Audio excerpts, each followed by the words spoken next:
Recibo un atento y cordial saludo, profesor. Somos el grupo número 3, conformados por el compañero Angulo Bone, Caicedo Luis, Muso César, Quiñones Ayoví, Sosa Quiñones y Jun Bordoño. Diapositivo. Bien, vamos a hablar sobre la contaminación atmosférica. Indica que se entiende por contaminación atmosférica a la presencia en la atmósfera de sustancias en una cantidad que implique molestias o riesgo para la salud de las personas y de los seres vivos. Pueden venir de cualquier naturaleza, así como pueden atacar a distintos materiales, reducir la visibilidad o producir olores desagradables. La contaminación del aire, tanto en el exterior como en el interior, es la presencia en él de agentes químicos, físicos o biológicos que alteran las características naturales de la atmósfera. Bien, también podemos hablar que la calidad del aire está estrechamente relacionada con el clima del planeta y los ecosistemas de todo el mundo. Muchas de las fuentes de contaminación atmosférica, por ejemplo, la quema de combustibles fósiles, emiten también gases de efecto invernadero. Contaminantes que pueden encontrarse, como son los contaminantes gaseosos en ambientes exteriores o interiores de los vapores y contaminantes gaseosos, aparecen en diferentes concentraciones. Los contaminantes gaseosos más comunes son el dióxido de carbono, el monóxido de carbono, los hidrocarburos, los óxidos de nitrógeno, los óxidos de azufre, el ozono y diferentes fuentes que producen estos compuestos químicos, pero la principal fuente artificial es la quema de combustible fósil, lo que normalmente consumimos todos a diario, como puede ser el combustible, el gas, todas esas situaciones derivadas del petróleo. Los contaminantes primarios son los que se emiten directamente a la atmósfera, como el dióxido de azufre, CO2, y que dañan directamente la vegetación. Bueno, concepto de atmósfera. Como ya podemos ver observar, la atmósfera es una capa homogénea de gases concentrada alrededor de un planeta o astro celeste, mantenida en su lugar por acciones de gravedad y en algunos planetas compuestos mayormente por gas. Esta capa puede ser particularmente densa y profunda. Dice que también la atmósfera alcanza unos 10.000 kilómetros de distancia desde la superficie del planeta y alberga entre distintas capas los gases necesarios para preservar la temperatura del planeta, o sea, los que regulan y mantienen la calidad del aire.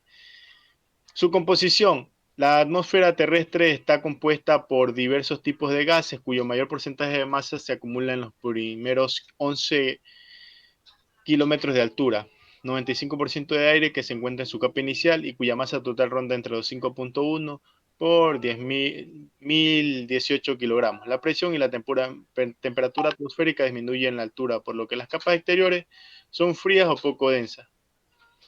Bien, podemos también tener un pequeño ejemplo sobre la composición, formación y estructura. Dice que la atmósfera terrestre se compone de las siguientes capas. La troposfera dice que es la capa en la que todos vivimos y por lo tanto es la más cercana a la superficie terrestre. La estratosfera alcanza unos 50 kilómetros de altura y ahí encontramos la capa de ozono u ozonosfera, cuya función es proteger. La mesósfera se encuentra a una altura aproximada de 80 kilómetros. En esta zona, conforme aumenta la altitud, las temperaturas pueden disminuir hasta los 90 grados. Y así podemos tener también la termósfera y la exósfera, que comienzan desde los 500 kilómetros de altitud y alcanzan hasta los 10.000 kilómetros. Esta es la capa más alejada de la superficie terrestre. Gracias. Soy Quillena, yo soy Brian Steven y voy a hablar sobre la densidad y la presión. Estos conceptos son fundamentales para comprender cómo se distribuyen los gases y en la atmósfera y cómo se relaciona la masa y la presión en diferentes altitudes. Lo cual podemos decir que la atmósfera es una capa de gases que rodea la Tierra, y tanto como la densidad y la presión son propiedades fundamentales de los gases de la atmósfera y están estrechamente relacionadas.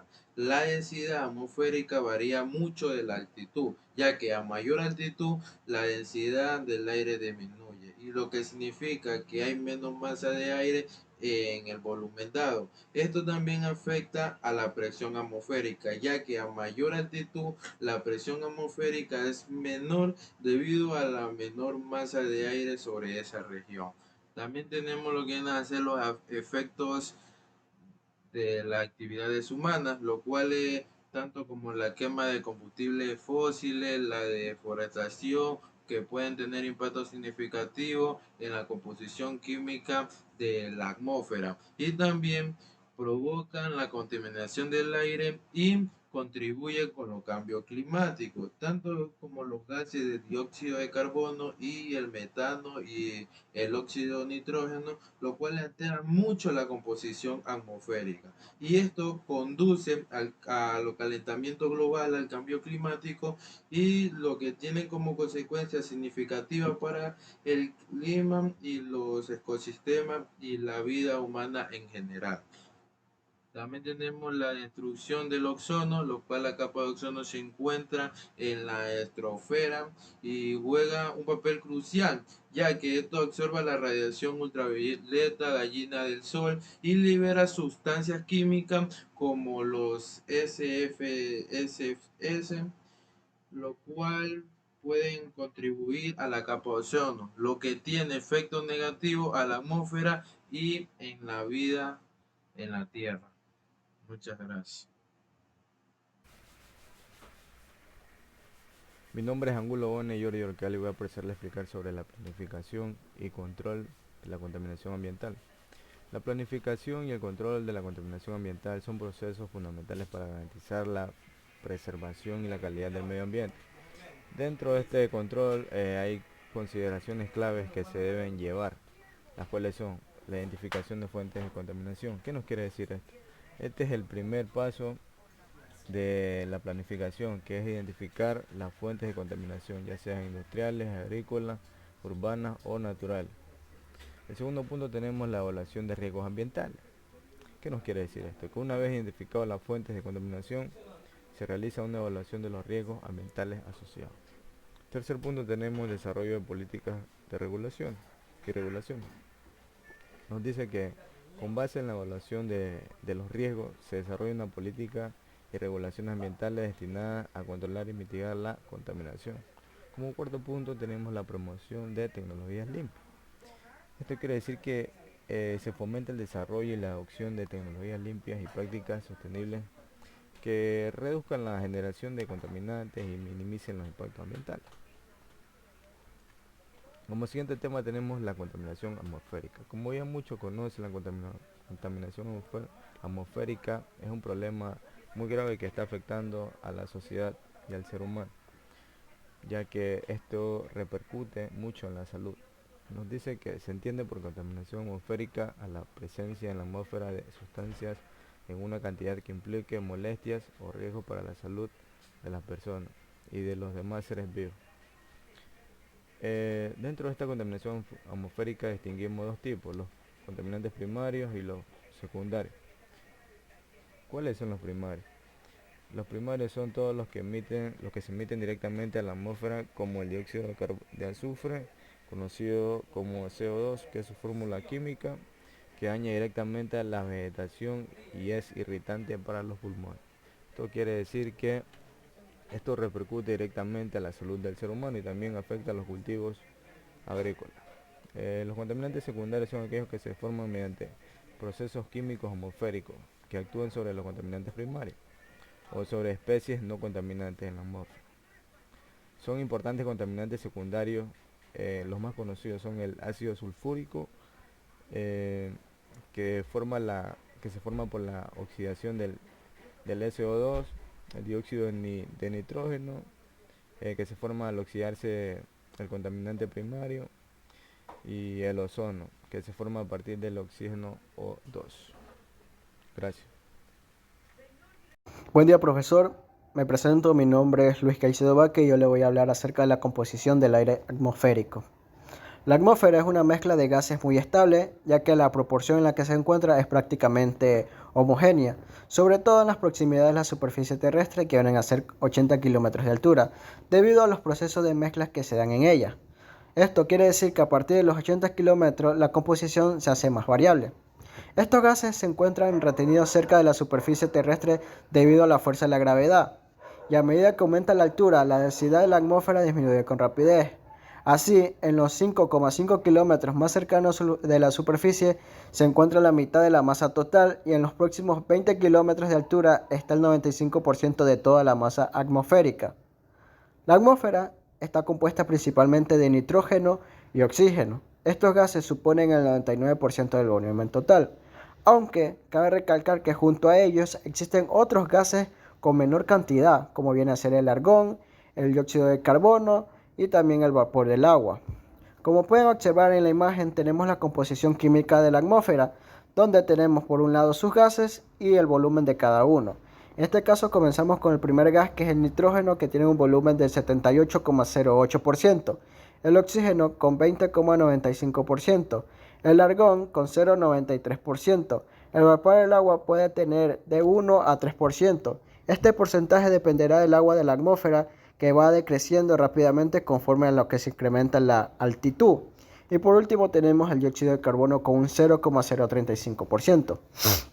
Algo muy importante que hay que tener en cuenta es que existen una serie de sustancias en la atmósfera las cuales, si sobrepasan ciertas concentraciones, pueden originar efectos no deseados, como lo son lo llamado contaminación atmosférica.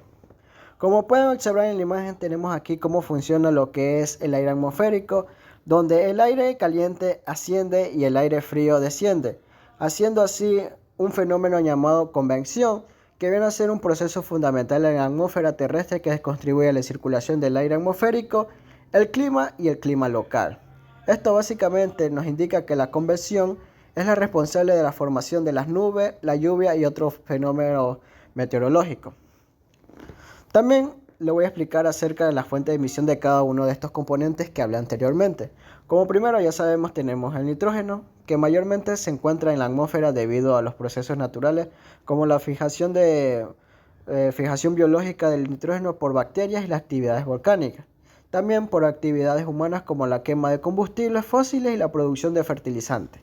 Tenemos el oxígeno, que proviene principalmente de la fotosíntesis realizada por las plantas y las algas, que convierten el dióxido de carbono y el agua en oxígeno y glucosa utilizando la energía solar. Tenemos el argón, que se produce principalmente por la desintegración radiactiva de ciertos isótopos de la corteza terrestre, así como por procesos volcánicos y terremotos. El dióxido de carbono. Este viene a ser emitido por la respiración de organismos vivos, la descomposición de materia orgánica, la actividad volcánica, los incendios forestales y principalmente por la quema de combustibles fósiles. También por la deforestación y otros cambios del uso del suelo causados por actividades humanas. Y por último tenemos otros gases, que estos gases vienen a ser como el metano, el oxígeno nitroso y el ozono, que vienen a ser emitidos principalmente por actividades humanas como la producción y distribución de gas natural, la agricultura, la combustión de bisomas, la quema de combustibles fósiles, la emisión industrial y, como ya sabemos, el transporte. Gracias. Mi nombre es Sosa Quiñones Edis y a continuación voy a hablar sobre el tema centrales térmicas. Bien, como tenemos las centrales térmicas convencionales, en sí también llamadas termoeléctricas convencionales, utilizan combustibles fósiles, ya sea gas natural, carbón o fuel oil, para generar energía eléctrica mediante un ciclo termodinámico de agua-vapor. Algunos de los productos que se generan en estas centrales térmicas son óxidos de azufre, óxidos de nitrógeno, partículas, hidrocarburos, entre otros compuestos químicos. Las centrales térmicas inciden en el medio ambiente principalmente de dos maneras: emitiendo lo que son los residuos a la atmósfera y mediante la transparencia térmica. En el primer caso, la quema de los combustibles fósiles genera unas partículas que van a parar en sí a la atmósfera, esto perjudicando lo que es el entorno del planeta.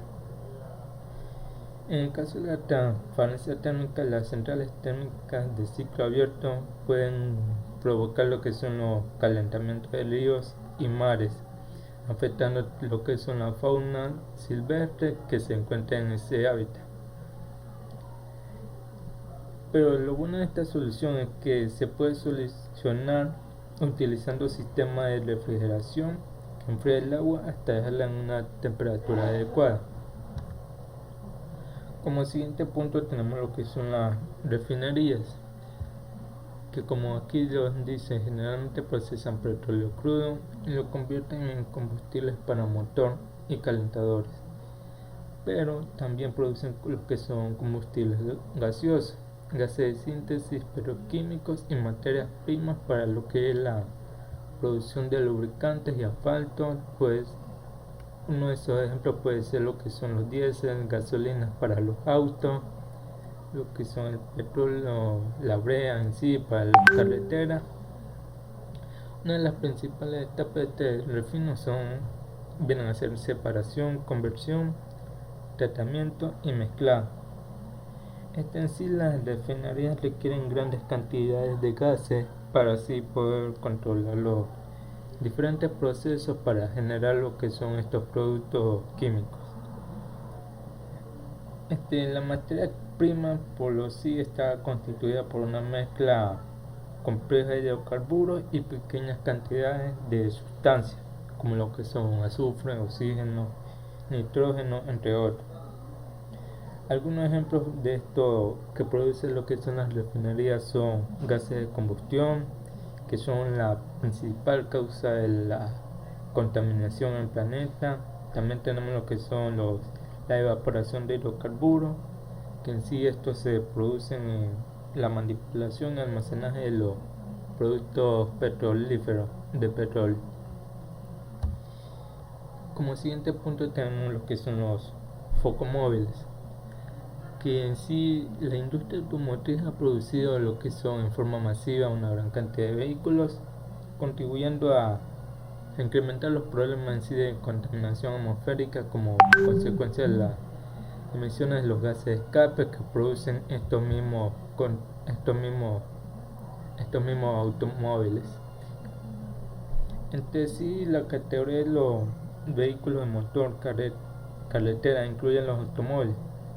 Como se pueden ver, pueden ser los transportes para pasajeros, las motocicletas, camiones, que son aquellos que producen más gases, entre otros.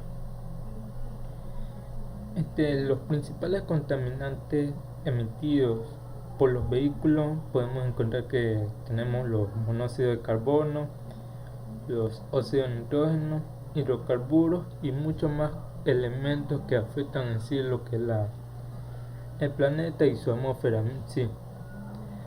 Las dimensiones de un vehículo en sí dependen de lo que es el tipo de motor, sea puede ser un viejo o depende, hay motores que generan mucho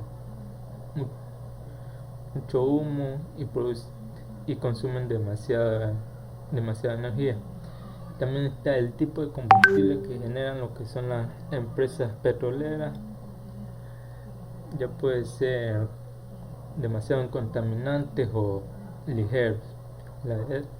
También tenemos como siguiente punto lo que es la edad del motor, ya que hay motores viejos que producen demasiado contaminante, ya que aunque también tenemos que a medida que pasa el tiempo se van generando motores que consuman menos petróleo y menos energía, o sea menos gasolina. Y las condiciones de uso también depende de nosotros mismos los habitantes para en sí generar lo que son estos problemas. A continuación mi compañero. Mi nombre es Alan Humbordóñez y yo voy a hablar sobre las derivadas del azufre. Los derivados del azufre son compuestos químicos que contienen átomos de azufre en su estructura molecular. Algunos ejemplos comunes de derivados de azufre incluyen el ácido sulfúrico, que es uno de los componentes más importantes y ampliamente utilizados del azufre, donde se emplea en la fabricación de fertilizantes, productos químicos, baterías y en numerosos procesos industriales. También tenemos el sulfuro de hidrógeno, que es un gas incoloro con un olor a huevo podrido. Se encuentra en la descomposición de materia orgánica y en procesos industriales como la refinación de petróleo y los productos de gas natural. También tenemos el dióxido de azufre, que es un gas tóxico y fétido, producido por los combustibles de materias que contienen azufre, como el carbono y los productos petrolíferos.